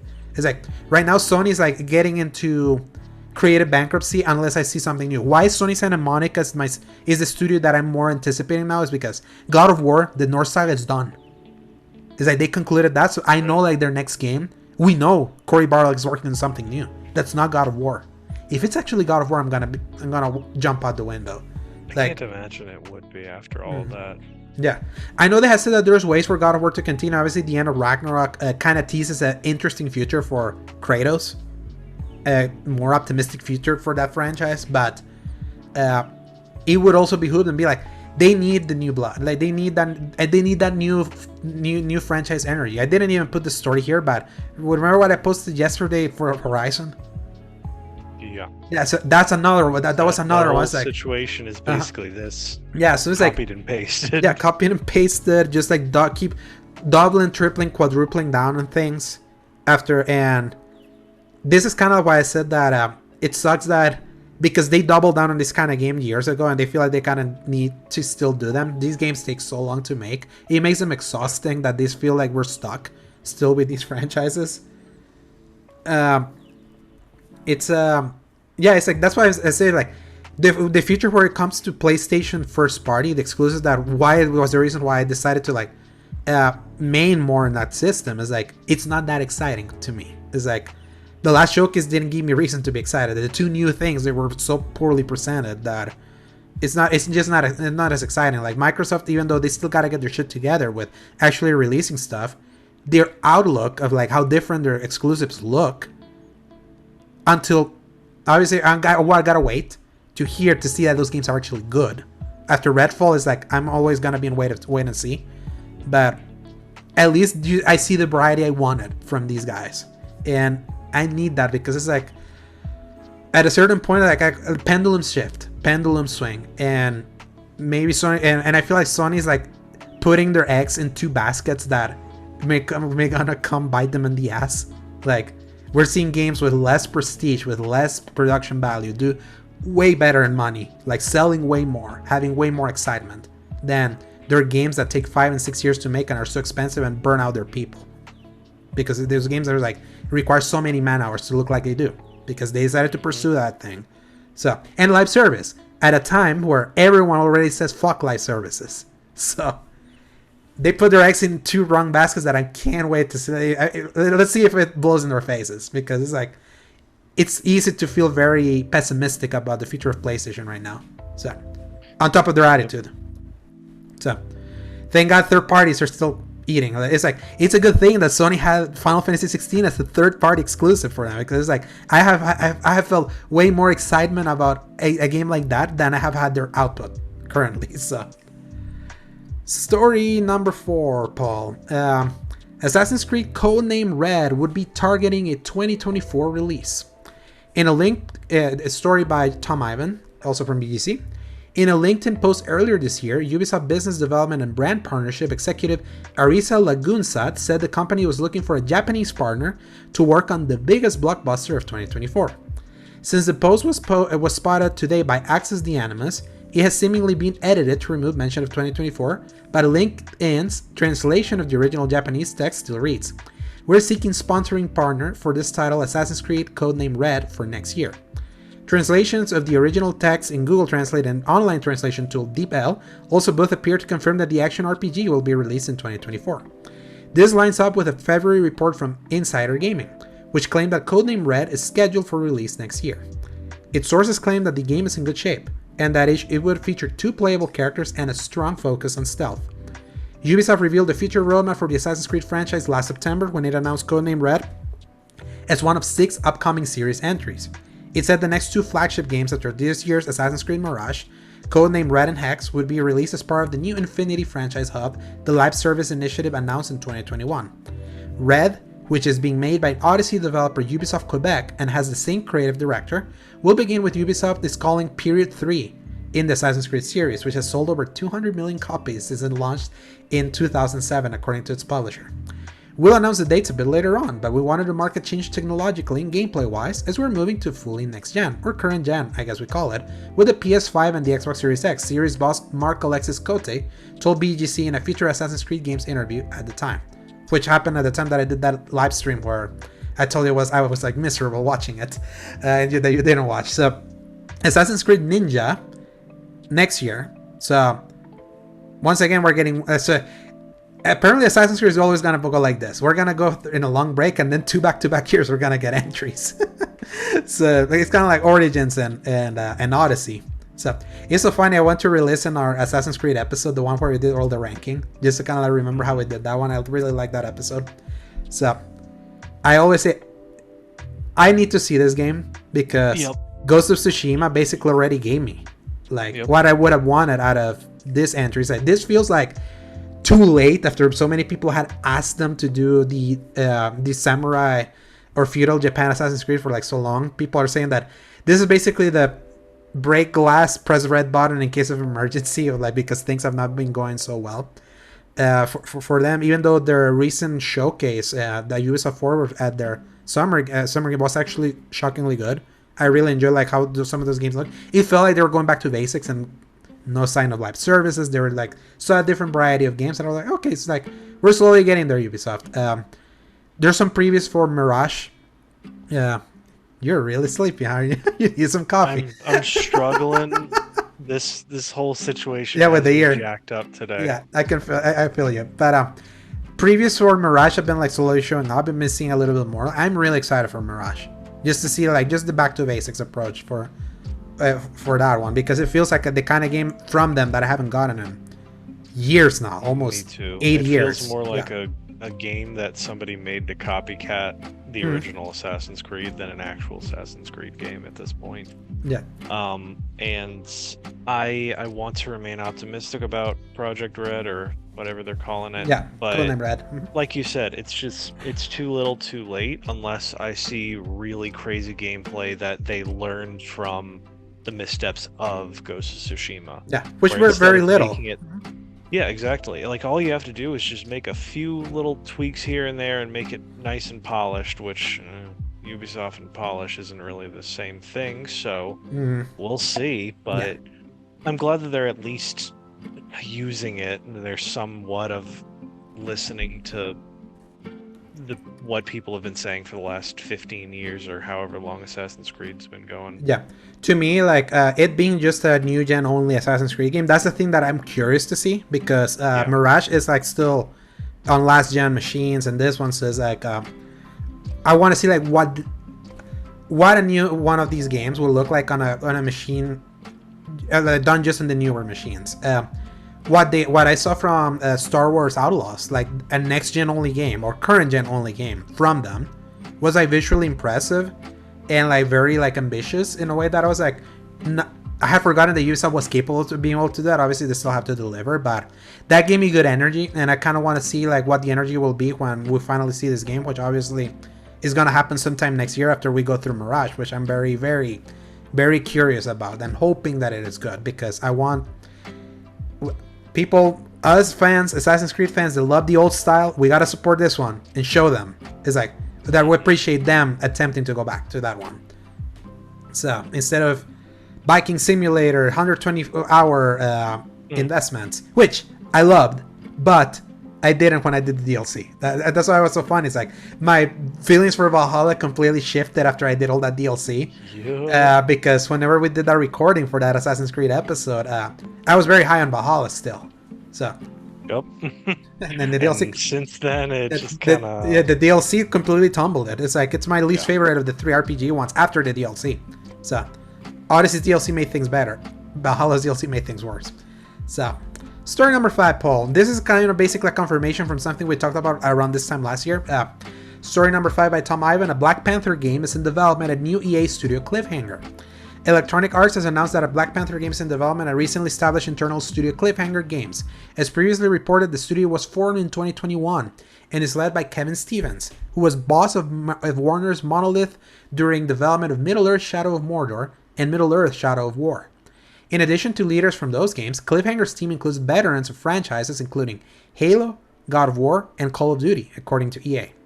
The original third-person single-player Black Panther game has been developed in collaboration with Marvel Games. We want our game to enable players to feel what it's like to be worthy of the Black Panther mantle in unique, story-driven ways, and we want cliffhanger games to empower everyone on our team as we collaborate to bring this amazing world to life, Steven said.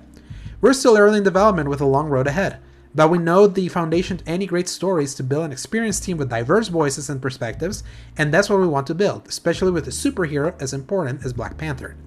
EA announced last year that it had struck a deal to make several new games based on Marvel properties, beginning with an Iron Man title from Dead Space remake and Star Wars Squadron developer Motive Studios. We're dedicated to delivering fans a definitive and authentic Black Panther experience, giving them more agency and control over their narrative than they have ever experienced in a story-driven video game, Stevens added. Wakanda is a rich superhero sandbox, and our mission is to develop an epic world for players who love Black Panther and want to explore the world of Wakanda as much as we do. Cliffhanger's game was leaked last summer, which is when we reported it first here, or we talked about the report first, when it was claimed that it will be a big open world title in which players take on the challenge of becoming the new Black Panther after the previous one dies. I don't know if you remember much of that conversation where we're talking about is like, are they really gonna do that? I forgot about this until you told me that part of it. I went, oh shoot. That was like, right. Are they gonna like kill T'Challa and what take the mantle of T'Challa? And we're talking about, and I remember having that conversation with like, I feel it's like, yes, Chadwick Boseman's death is still something that deserves like to be handled, like, because he really embodied the role of T'Challa well. But it's like, not just because the actor died doesn't mean that in any other medium they had to kill T'Challa. I remember having that conversation. So yeah. I would hope, crossing fingers, that it's actually the T'Chaka to T'Challa thing instead of That's what I'm very much hoping as well, because that would give us the Black Panther that we are really looking for, expecting.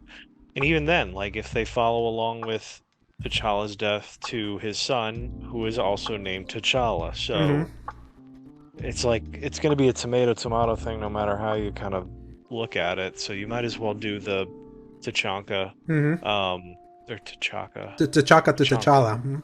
Yeah, to T'Challa. So yeah, I just hope they do it right and they do it with the right kind of gravitas instead of like fake, ooh, look at how well we're going to handle this actor's death in this. It's like, okay, buddy, calm down, just make a video game. So I guess we'll see how this goes. But once again, same thing as like the Assassin's Creed Project Red. When they have something for me, you'll get my attention, and we'll see how it goes. Yeah, hopefully my hope is, because this has just been obviously, since the rumor started last year, they've probably been underway now, and they have had the staff. The pedigree of the studio working on this has my interest. Middle-earth Shadow of Mordor and Middle-earth Shadow of War, especially Mordor, I really like. I like that. I would love if they could implement some version of the Nemesis system. Obviously, that thing unfortunately got patented over at WB. Hopefully, they're able to maybe do something interesting, because that's what made those games, which were standard open, like box standard open world games, into something more unique, because it was like a new mechanic. Because if you remove the Nemesis system from those games, they're whatever. They're not even proper representations of the licenses and all that. So it's like, they're just we're open world games, but that Nemesis system really like elevated that for me. And I would hope that they can bring that design shop into this. I would also hope this is a little further down the line, that when I'm done being burnt out by Marvel, when I see it, I can get excited, because I feel bad that I had zero excitement for Spider-Man this year. So, and let's see, and also the remembering that EA is also doing that Iron Man game. I feel in that one also, it's like, yeah, Marvel is like, not that excited, but Dead Space remake was excellent, one of the best games this year. It's being made by that team. So that would be really cool. Absolutely would be really cool if they do an Iron Man game of that quality, especially because my last memory of an Iron Man game is that horrible PS3 360 original one. So, but that I still have there. I still look back fondly on. I was like, man, that was kind of nice, wasn't it? Yeah, flying around that game was nice. The rest of that game was horrible. So, I agree. Yeah. I think that's just how much I really look forward to flying in a video game. Yeah. Story number 6, Paul, and now in a property that I'm not as burnt out on, though I'm not as burning with excitement as I was earlier this year. Also by Tom Ivan, EA is seemingly hiring for a third Star Wars Jedi game. Respawn Entertainment is currently recruiting team members for what is presumably a third Star Wars Jedi game. The EA studio is seeking to hire a principal game writer and a senior VFX artist to work on new content for the action-adventure series. Notably, it lists Unreal Engine 5 experience as a big plus in the VFX job description. Shortly before Star Wars Jedi Survivor's release in April, series director Stig Asmussen said he hoped to make a trilogy of games. As he told IGN, it's a pretty safe assumption that a third game in the series would see Respawn switch from Unreal Engine 4 to Unreal 5 for development. Continuing the story of Cal Kestis, one of the last surviving Jedi Knights, Survivor picks up 5 years after the events of EA's hit 2019 game, Star Wars Jedi Fallen Order. I always wanted to see this as a trilogy, Asmussen said. How can we take Cal and the crew to new places beyond what we were doing in the first game? We had a pretty decent idea of time frame where we wanted Survivor to take place, what the stakes were going to be, what the tone of the game was going to be, what Cal was going to go up against, and how the crew was going to factor into that. And there's ideas of what we could do beyond that as well. Despite a 6-week delay for polishing, Survivor was released with significant bugs and performance issues, more on that later. Nevertheless, the game reviewed strongly, has seemingly performed well commercially, and Respawn has worked to address its various issues with a series of updates over the past couple of months. Respawn is also working on at least 2 more Star Wars games. One is an internally developed first-person shooter helmed by former LucasArts veteran and Medal of Honor co-creator Peter Hirschman. The other is a strategy game developed in collaboration with BitReactor, a new studio formed by veterans of XCOM and Civilization maker Firaxis Games. So, the two things obviously is like, duh. Of course they were going to make a third one. This was selling real well. Unfortunately, people forgot this game came out this year. So, and Paul, it came out 2 months ago. Can you believe that? No. Right? The fact that we freaking... I mean, like, I'm glad that we're gonna officially announce that we're getting the sequel to this. But also the fact that that game came out, did so many awesome things, was super solid, was really fun, and then everything else that came out after it just blew it out of the water because we got these like 5 and 10 year juggernauts coming out with a new mainline entry. Right. That even now, like, seeing it, like, we kept saying, oh, it's gonna get Horizon to, oh shoot, this is terrible, but also just seeing the reality of it, like, I'm glad it got its success because it came out before all of that. But at the same time, it's like, ooh, that's what getting Horizon is like. And not only that, is like it got buried tenfold 3 times. Zelda, Diablo, and Final Fantasy. Those 3 juggernauts, like again, like the 5-10 year franchise is coming like back with a vengeance with those 3 entries. It's like I'm really so kind of what the things that are like more interesting to me here is like the fact that now this would be made in Unreal 5, so and the new technology. I will hope that gives it a cool leap in tech, even though this one being done just for current gen systems on Unreal Engine 4, there were so many places that I was like, that's cool they were able to do that. I wish the game was a little bit more stable. It didn't crash much. The performance, it's still like, to me, to this day, still probably the game with the worst performance mode in a AAA game that I was forced to play the 30 FPS mode. And also something, the significant bugs and performance issues, something that I wanted to address is a friend recently that he's currently playing, my friend Alberto, who's currently playing Final Fantasy 16, he just recently before that was finishing Jedi Survivor, and the game was just not working for him. Like, you remember those doors that you had to like use the force? Yeah. Do you remember those doors that had like the ball that you had to push the force for them to open and like jet and all that? They were not working for him, and he had to like reset the game. Jeez. And he had the recent patch. I had my friend Matthew, who recently got a Series S, and the big games that he wanted to play was Jedi Fallen Order and then Survivor. Obviously, when he played Jedi Fallen Order, he really enjoyed it, but he told me he was getting lip syncing issues later in his game, which is so funny because remember when I showed you that I had lip syncing issues in my PS5 version, and he got those same issues. I was like, wow, so it wasn't just me. And then he was playing the beginning training area of that game, and he remapped the controls. But the game broke for him for remapping the control. When the game teaches you to do these force force spots that you do with the R3L3, like because the game didn't like properly guide him into how to properly remap those buttons. because of how he like changed things around. The game broke for him, and he couldn't like advance. So it's like that game has had more. Like it seems like even with 2 months out, that game has more like technical stability problems that I perhaps gave it a too much like benefit of the doubt for. That makes me kind of, because I'm like, I reviewed that game. I gave it a 9.5 because I enjoyed the experience so much. I called out the tech issues, but it was like they didn't really ruin my experience back then. Yeah. But 2 months removed and hearing that, I'm like, huh. I thought this would have been sorted by now. It's like that's kind of disappointing. So it's a bit of a shame, but I'm glad that it's not going to stop them from making the next one. Yeah, so yeah. Maybe they can just dial it. Like they definitely jumped up in the ambition. Now they just need to really dial in what worked for them. Yeah. Because I don't even know where they're going to go from here. Like all I can think is adding like a reverse grip lightsaber or I don't know, giving you actual ability to switch between different stances or something on top of the lightsabers. But yeah, like I feel I think we're right now in the Uncharted 2 to Uncharted 3 leap. It's not the Uncharted 1 to 2 where you really saw the big leap. Survivor was like had many leaps from Fallen Order.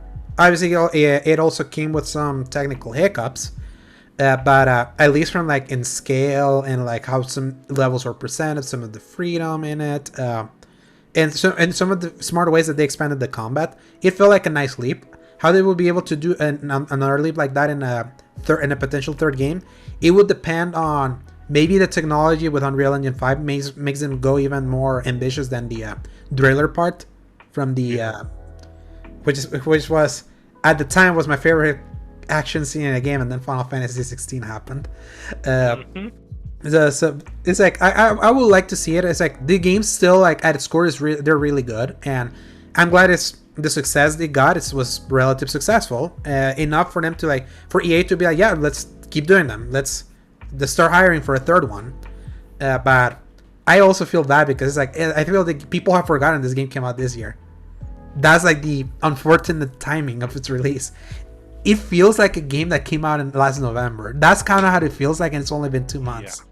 Yeah. It's I can't believe it. It's 2 months. Like somebody showed me that it's been 1 month since Street Fighter came out. Yeah. I was like, that came out a month ago. Yeah. June 2nd, and also a month since Diablos. It's like, it's so funny. It's like the year's going fast, but it also feels like, man, so many things. Like we have a very warped sense of time, such a warped sense of time now. It's final story, Paul, by Jordan Miller, also from BGC. Capcom discussing the future of non-numbered Resident Evil remakes. During a recent general shareholder Q&A, the publisher was asked about its plans to continue high-end visual remakes of only the main number entries in the Resident Evil series. In response, Capcom said it was carrying out discussions regarding the future expansion of this series so it can be enjoyed by a wide audience.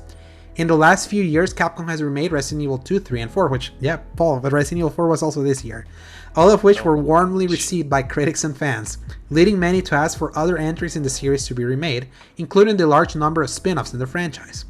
Fan outcry for a Resident Evil Code Veronica remake has grown in recent years. Originally released in 2000, the game was remastered for the PlayStation 3 and Xbox 360. The PS2 version of the game can be purchased on PS4. While the remakes have largely been faithful, some fans did raise concerns following the release of the Resident Evil 3 remake that some of the content was changed in the new release of the game. Resident Evil is the company's best-selling franchise with over 142 million units shipped. Earlier this year, Capcom released a survey asking fans which Resident Evil game they would like to see remastered next. The survey, which largely asked players about Resident Evil's various social media channels and how much players engage with them, ends by asking players if there are any other Resident Evil games they want remade.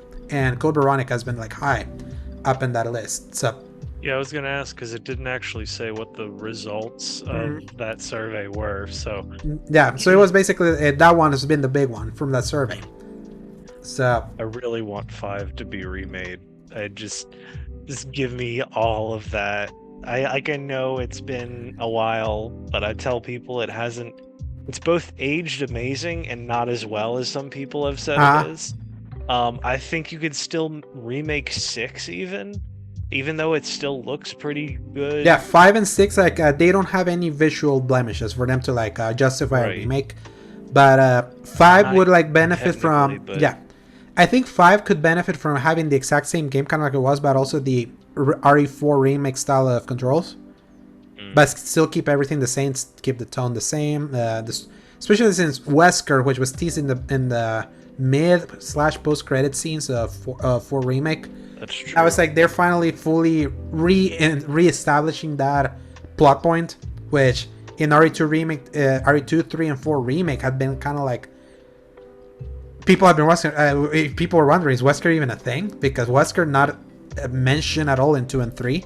4 obviously like with the Ada side of things, and we still gotta hear about when they're doing separate the separate campaign from Ada that was in the original version of RE4, because there were rumors that they were gonna do that for the RE4 remake as DLC.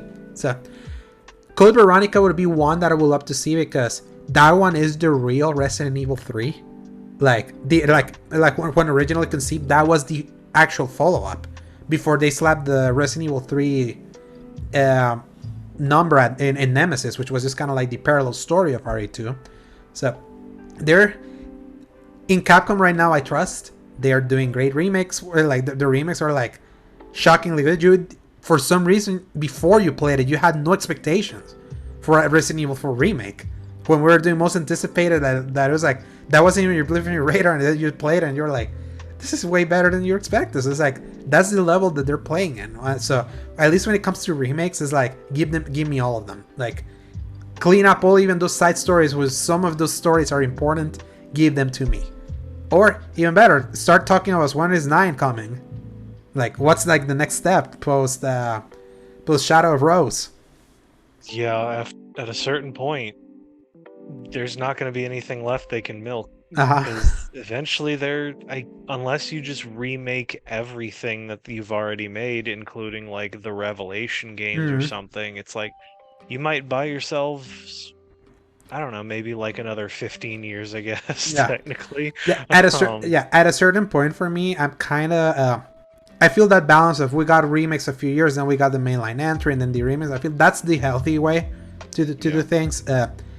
To me personally, I just want maybe Code Veronica would be the right one, at least, or even the first one, the original one. They could do that one too. I'm gonna be just speaking blasphemy, but I don't think they should have remade the first one to look the way it does.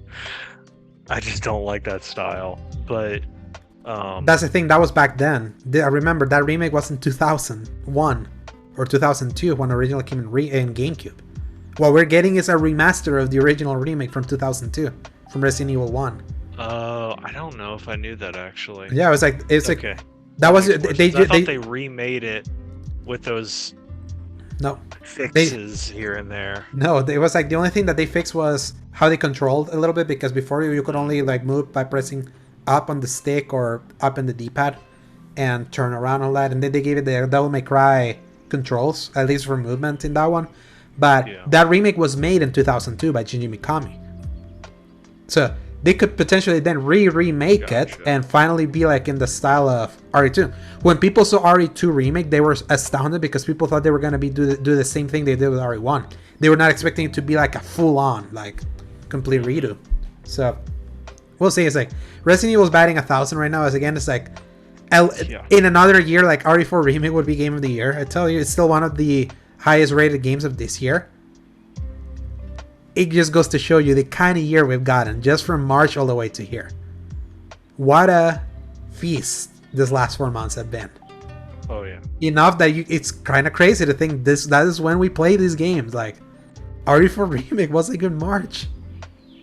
You had just finished moving. We just replay everything that came out this year, and we'll have so much to re-experience that we just missed the first round. Yeah. Oh man, what a fantastic year 2023. And with that, Paul, news done. Read me the bevy of releases for this coming week. All right, here we go. We have Viewfinder on PlayStation 5 and PC on July 18th. Might and Magic Clash of Heroes Definitive Edition on PlayStation 4, Switch, and PC on July 20th, and Pikmin 4 for the Switch on July 21st. Yeah, Pikmin 4 is obviously the big one here. I want to hear reviews. I heard good things about the demo. I don't know if the demo was like progress carryable. I don't remember. I think I'll take replaying the first and second one first, and then honestly, I never even bought 3, so I could buy that. Yeah. The problem is Nintendo never freaking puts their games on sale. Only in November for $41. Yeah, exactly. So maybe I'll wait till the next November. Yeah, or when the next wave of money happens. Remember, we gotta like with this Zelda. Like there is ways, Paul. There are ways. Yeah, that's true. So, especially now. Like, could you imagine having paid $70 for Zelda? I would have paid it. I personally would have for that game.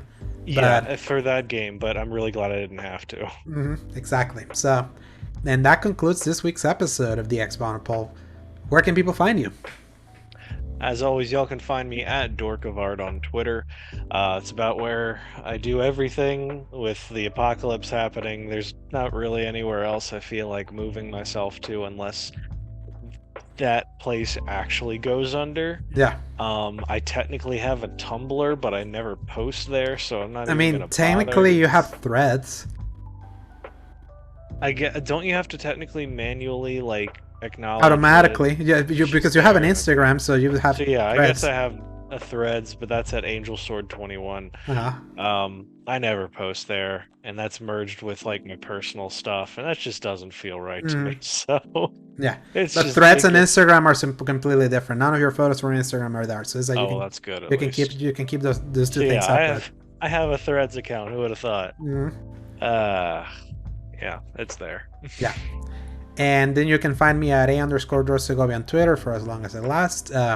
You can find me at Instagram and Threads at Alejandro Segovia 93. And then you can find my written content currently at seasongaming.com, where you can read my my Final Fantasy 16 review. It's live there. So, well, Paul, time to go back and play whatever games we're playing. And hopefully you feel better. Definitely download Extra Primal.